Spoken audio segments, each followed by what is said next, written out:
उत्तराखंड के पूर्व मुख्यमंत्री हरीश रावत के खिलाफ अब उनके अपने भी खड़े होते हुए नजर आ रहे हैं। पूर्व में हरीश रावत के करीबी रहे उनके ओएसडी पुरुषोत्तम शर्मा सहित कई संतों ने उन पर गंभीर आरोप लगाए हैं। हरीश रावत पर परिवारवाद को बढ़ावा देने का आरोप लगाते हुए उनके करीबी रहे राजेश रस्तोगी ने कहा कि कांग्रेस की परिवारवाद की चाहत और मोदी जी का परिवारवाद के खिलाफ मुखलत ही उन्हें कांग्रेस से बीजेपी में आए हैं। और उन्होंने कहा कि हरीश रावत ने उत्तराखंड में परिवारवाद की भेंट पार्टी को चढ़ा दिया है। अखाड़ा परिषद के पूर्व प्रवक्ता बाबा हठयोगी ने कहा कि मोदी सरकार की योजनाओं से प्रभावित होकर लोगों का बीजेपी की ओर आकर्षण बढ़ रहा है।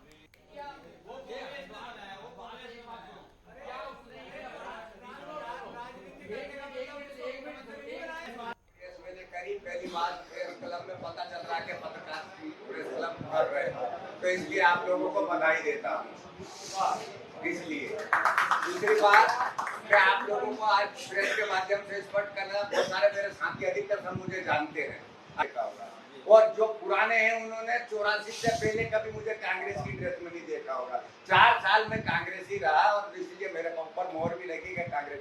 88 के बाद में किसी पार्टी का आज भी नहीं, मैं ना बीजेपी का सदस्य हूँ, ना कांग्रेस का सदस्य हूँ, अन्य पार्टी का सदस्य हूँ। लेकिन ये जो पीड़ा आपने पाई कि आपने भी फायदा लिया होगा। देखिए, राजनीति में हर व्यक्ति फायदे के लिए आता है, जो भी है। माया फैला और ये रहते थे और आज भी एक स्कूटर से घसीट रहे फिर रहे हो। पूरा जीवन तुम्हारा पत्रकारिता में निकल गया।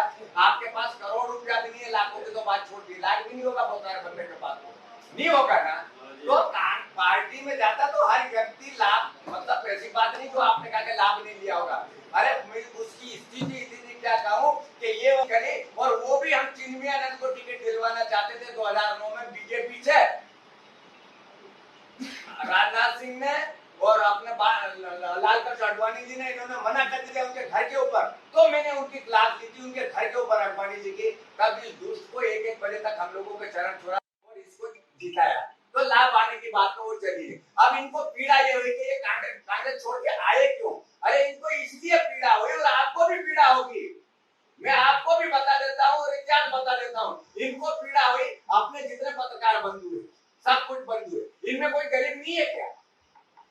गरीब नहीं है। अरे कांग्रेस की नीति देख लीजिए कि अल्पसंख्यक को लोन देगी, 50% छूट देगी, हिंदुओं के खाली मंदिरों के ऊपर कर लगेगा।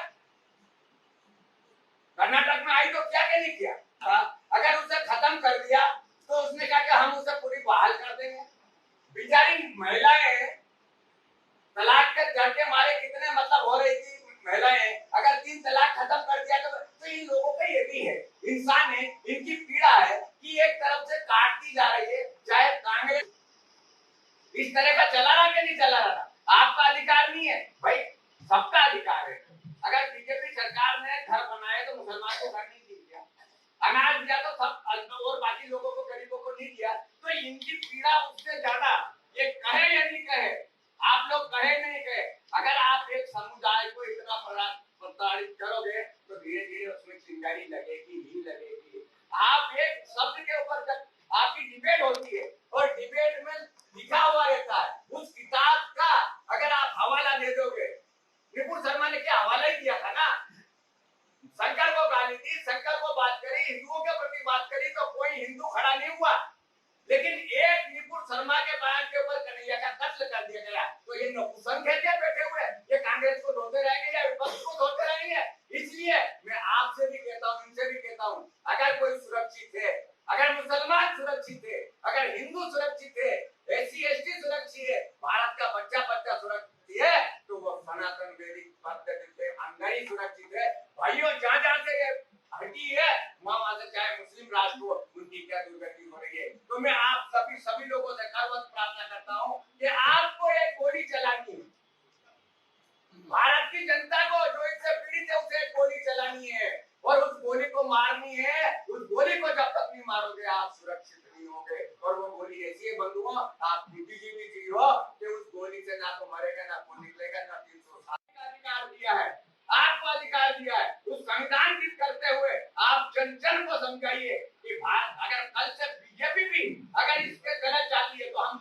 खिलाफ हो गए, लेकिन आज धर्म और संस्कृति और समाज को बचाने का अगर काम कर रही है, हिंदू को बचाने का काम कर रही है, मुसलमान को बचाने का काम कर रही है, SC/ST को बचाने का कर रही है, अगर पिछड़े को बचाने का कर रही है, धार्मिक हर तरह की उन्नति का काम कर रही है, प्रचार प्रसार कर रही है।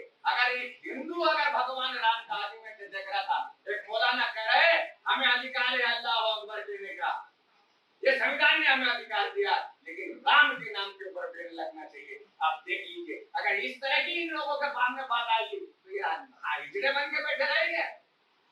तो इसलिए इनकी पीड़ा वो भी है गुप्ता जी, इसलिए वो गोली चलानी है और वो गोली है वोट की।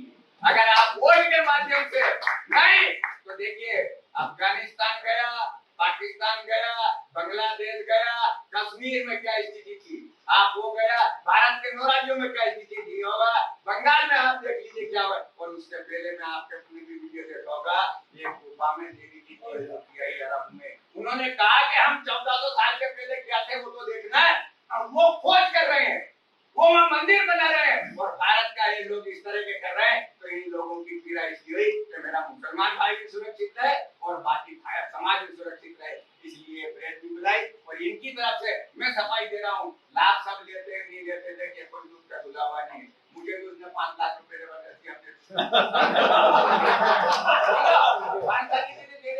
मैंने मना कर दिया था, मैंने कहा मेरे सरकारी जमीन है, सुन लो ले ही नहीं सकता, इसका बाप का थोड़ी है, सरकार का पैसा था, मैं दे नहीं सकता, मैंने मना कर दिया।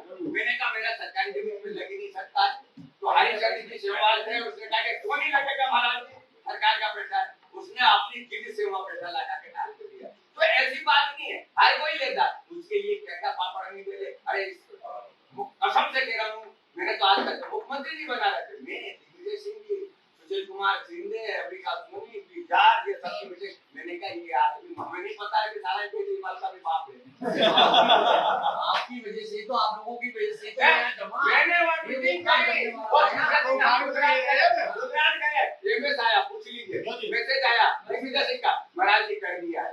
तो हम तो भैया धर्म और संस्कृति के और पूरे समाज की सुरक्षा है, ये नहीं मुसलमान भी अपना है, हिंदू भी अपना है, सब कुछ अपना, पर उन लोगों को जो इन लोगों को इस तरह से करे। आप जिसका एक नया पैसे की कीमत नहीं लग रहा, लड़के के पास 14 करोड़ रुपए कहां से आ गए? सही बात। 14 किसी कार्यकर्ता की संपत्ति बताओ कितनी कर दी आपने, बातें करते हो आप। किसी को क्या कहो एटीएम बनवाने आया था, अरे एटीएम से एटीएम तुमने ही तो बनाया होगा, क्या उसका नाम होगा, होगा क्यों नहीं हो सकता। पुरुषोत्तम शर्मा जी है, सत्यनारायण शर्मा जी है, क्या कमी छोड़ी, स्वामी जी है, क्या कमी छोड़ी, बाबा हटियोगी जी है, क्या कमी छोड़ी, राम विशाल देव, क्या कमी लोगों ने छोड़ी, और क्या कमी हरिद्वार की जनता ने छोड़ी, क्या कमी हरिद्वार के मुस्लिमों ने छोड़ी, क्या कमी यहाँ के दलितों ने छोड़ी, क्या कमी यहाँ के गुजर बिरादरी के लोगों ने छोड़ी, क्या कमी यहाँ के सैनिक बिरादरी के लोगों ने छोड़ी। सबका कलम कहाँ आपकी प्रदेश का ये करनी है, कहाँ आपके लीडरशिप है। प्रियंका गांधी आती है रुड़की के अंदर, दुख है मुझे और कष्ट भी है। प्रदेश अध्यक्ष का भाषण नहीं होता है मंच पर, प्रदेश अध्यक्ष नहीं बोलता दो सब, क्या सिस्टम बना रहे हो आप। केवल भाषण होता है बेटे का और बेटी का, किसी नेता का भाषण नहीं होता है। आप मूंद रखती हैं, जो लोग भीड़ जुटा रहे हैं आपकी रैलियों में, उनको नजरअंदाज करोगे और फिर पार्लियामेंट में बैठने का सपना देखोगे।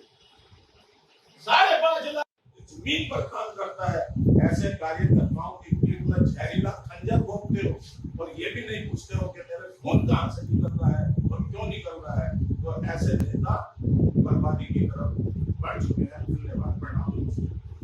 भारतीय जनता पार्टी की सदस्य और मुझे किसी कार्यालय में नहीं जाना पड़ा बीजेपी, मुझे महाराज श्री के आश्रम के प्रांगण में गाय की पूजा करने के बाद भाजपा की सदस्यता दिलाई और मैं यहाँ सबके सामने बिल्कुल स्थिति स्पष्ट कर देनी चाहता हूँ। महाराज श्री ने जो रास्ता दिखाया है उसी रास्ते पर चलते हुए और जो व्यवस्था गाय सेवा की लावारिस गोवंश के लिए लक्षण ने की है उसको पूरे प्रदेश में करने की इच्छा लेकर के आप उन्होंने धार्मिक संपत्तियों को कब्जाने के भी बहुत बड़े बड़े काम किए। अवधूत मंडल पर भी उनके कार्यकाल में ढील लगी, आप सब लोगों ने देखा। वो दुष्कृत्य हरीश रावत के द्वारा किया गया और उस समय मैंने प्रेस के माध्यम से और सोशल मीडिया के माध्यम से उनको कहा था कि बाबा हनुमान जी का आपको श्राप लगा है, आप सत्ता से वंचित रहेंगे। और वो दिन हम सब लोगों ने देखा, जो मुख्यमंत्री से हटे और अवधूत मंडल उन्हें अपने प्रभाव की रुपया उन्होंने कंपनियों से लिया। गंगा का अस्तित्व और मंदिरों का अस्तित्व मिटाने का श्राप लगा हुआ है। आज बहुत दुख के साथ जो लोग उस समय तो पोषित करने का काम कर रहे थे, वो भी गर्वित मन से छोड़कर आज एक राष्ट्रवादी पार्टी में इस प्रदेश के बहुत ही सरल सौम्य और 4 वर्षों तक उत्तराखंड को विकास की ओर ले जाने वाले ऐसे त्रिवेंद्र सिंह रावत जो यहाँ के प्रत्याशी है, उनको समर्थन दिया। मैं आप सब का बहुत बहुत हार्दिक अभिनंदन भी करता हूँ कि आपने इस सराहनीय निर्णय इस लोकसभा के विकास में और हरिद्वार की पवित्रता को अक्षुण्ण रखने में बड़ा मील का पत्थर साबित होगा, क्योंकि हमारे बाबा हटियों थे और इनका बड़ा आशीर्वाद हरीश रावत को रहा। लेकिन आज उसके कारण मुख्यमंत्री को बने और इतने सब दुर्घटनाएं उस समय में घटित हुई, हम सब ने देखा।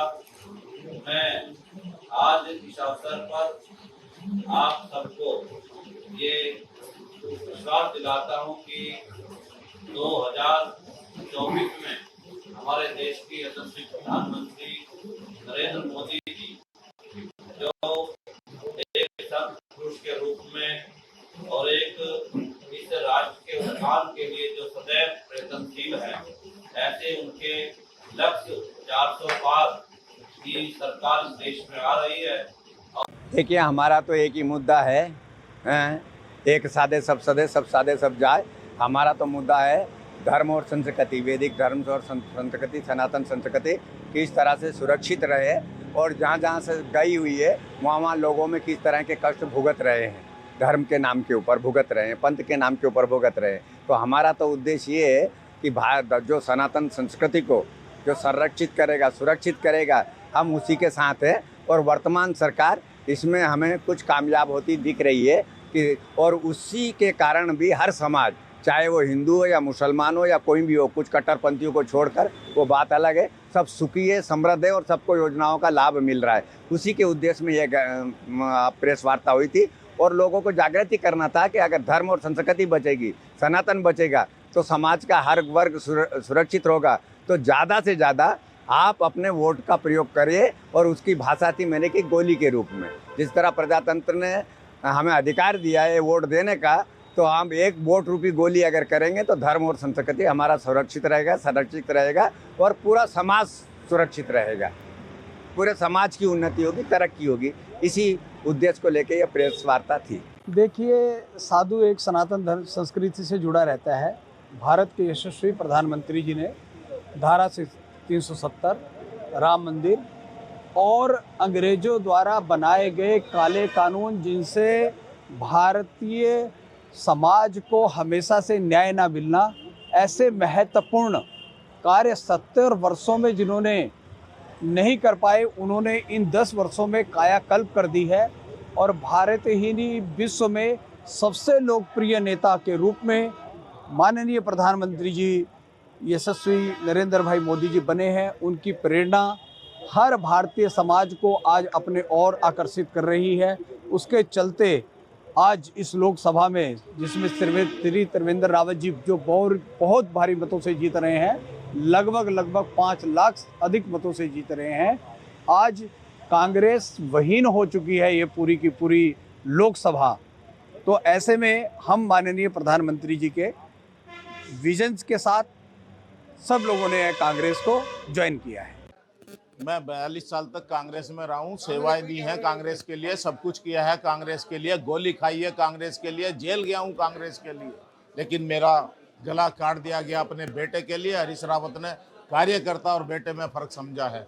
दूसरी बात, ये जो नरेंद्र मोदी जी लगातार परिवारवाद के खिलाफ बोल रहे हैं, परिवारवाद के खिलाफ सियासत में एक अभियान नरेंद्र मोदी जी ने देश भर में चला रखा है। उनके इस अभियान से प्रभावित होकर राजेश रस्तोगी ने भाजपा की सदस्यता ग्रहण की है। और मैं बड़ा स्पष्ट कर देना चाहता हूं, नरेंद्र मोदी जी ने जो अपने 10 साल के कार्यकाल में भारत में नया निर्माण किया है, उस नए निर्माण ने नरेंद्र मोदी जी को भारत का और इस कलयुग का भगवान बनाया है। उनमें आस्था व्यक्त करते हुए मैंने भाजपा की सदस्यता ली है। कांग्रेस ने, जो कांग्रेस की शैली है लगातार गाली देने की, कार्यकर्ताओं का गला घोटने की, कार्यकर्ताओं का सम्मान कुचलने की। अरे जिला पंचायत चुनाव में कहाँ थे हरीश रावत और उनका परिवार, जब यहाँ का मुस्लिम नौजवान, यहाँ का सैनी नौजवान, यहाँ का गुज्जर नौजवान, यहाँ का चौहान नौजवान, यहाँ का ब्राह्मण नौजवान टिकट के लिए तरस रहा था, क्यों नहीं लड़वाया उसको? बेटे के लिए धक्के खाते फिर तो अभी तो रोएंगे भी, जैसे नुकमा रावत के चुनाव में रोए थे। मोदी की लहर चल रही है, किसी का कोई असर पड़ने वाला नहीं है। और ये हरीश रावत जी तो नेपाल के बॉर्डर पे दिखाई देंगे। नाराजगी दूर होने का सवाल ही नहीं है। कांग्रेस में कार्यकर्ताओं का सम्मान नहीं है। हरीश रावत कांग्रेस को दफन करने पर तुले हुए हैं और साले जीजा के बीच में कांग्रेस को बांटा हुआ है, बेटी और बेटों के बीच में कांग्रेस को बांटने का काम कर रहे हैं। देखिए, इस समय पूरा देश राममय है और मोदीमय हो गया है देश। ये पूरे आम जनता, बच्चे से लेकर बाल वृद्ध तक, सब लोग इस समय मोदी जी को इस देश का प्रधानमंत्री देखना चाहते हैं और उनकी नीतियों से, उनके कार्यों से प्रभावित होकर हजारों लोग आज भारतीय जनता पार्टी में आ रहे हैं। ये भारतीय जनता पार्टी नहीं, ये सनातन धर्म के झंडे के नीचे लोग आ रहे हैं। आज राम मंदिर के निर्माण से पूरे विश्व का हिंदू उत्साहित है और वो मोदी जी को चाहता है कि उस देश की जो व्यवस्था है उसे परिवर्तन करने का जो उन्होंने मुहिम चलाई है। उन्होंने कश्मीर जैसे धारा 370 को समाप्त किया है, 3 तलाक को समाप्त किया है। उन्होंने इस राष्ट्र के लिए जो एक जाल सड़कों का बिछाया है, पूरे भारतवर्ष में जो हम देखते हैं कि सड़कों का, पुलों का एक ये डेवलपमेंट भी और राष्ट्रीयकरण भी इस देश का जो हो रहा है, उन नीतियों से प्रभावित होकर ये लोग आए हैं। अब वो पहले क्या थे, क्या करते थे, ये इसके विषय में न जाकर हम सब लोगों को उनका स्वागत और अभिनंदन करना चाहिए, जिन्होंने इस विचारधारा को अपना समर्थन दिया है। निश्चित ही एक विचारधारा, एक वैचारिक युद्ध इस देश में चल रहा है। एक तरफ भ्रष्टाचार और इस देश को लूटने वाले लोग हैं, एक तरफ राष्ट्रवादी, एक संत तुल्य मोदी जी जो इस देश को परम वैभव पर ले जाना चाहते हैं, इस राष्ट्र की उन्नति करना चाहते हैं। केवल ये लड़ाई इस देश में चल रही है। उस युद्ध का विराम ये 4 जून को इस देश में होगा और उसका परिणाम इस देश के लोगों को प्रतीक्षा है कि पुनः मोदी इस देश की सत्ता के सिंहासन पर विराजमान हो और भारत का गौरव पूरे विश्व में बढ़ाए।